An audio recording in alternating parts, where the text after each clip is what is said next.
Kongo Demokratik Respublikasında Ebola virusunun yayılması ölkə tarixinin ən ölümcül epidemiyasına çevrilib.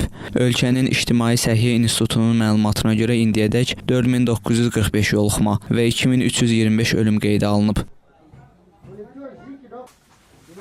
Mütəxəssislər bildirirlər ki, real ölüm və yoluxma sayı rəsmi rəqəmlərdən daha yüksək ola bilər.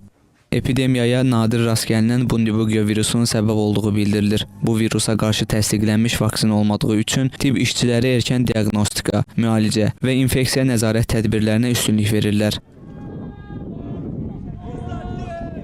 Xəstəlik xüsusilə uşaqlar, o cümlədən 5 yaşadək körpələr üçün ciddi təhlükə yaradır. UNICEF-in məlumatına görə yoluxan uşaqlar arasında ölüm riski daha yüksəkdir və valideynlərini itirən uşaqlar üçün xüsusi qayğı mərkəzləri yaradılır.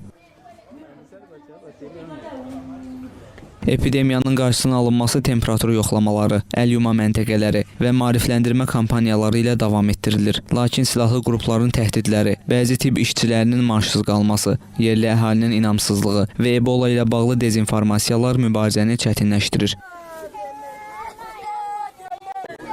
Birləşmiş Millətlər Təşkilatının humanitar məsələlər üzrə rəhbəri Tom Fletcher epidemiyaya qarşı mübarizəyə əlavə 30,5 milyon dollar ayrıldığını və daha 20 əməkdaşın göndəriləcəyini açıqlayıb.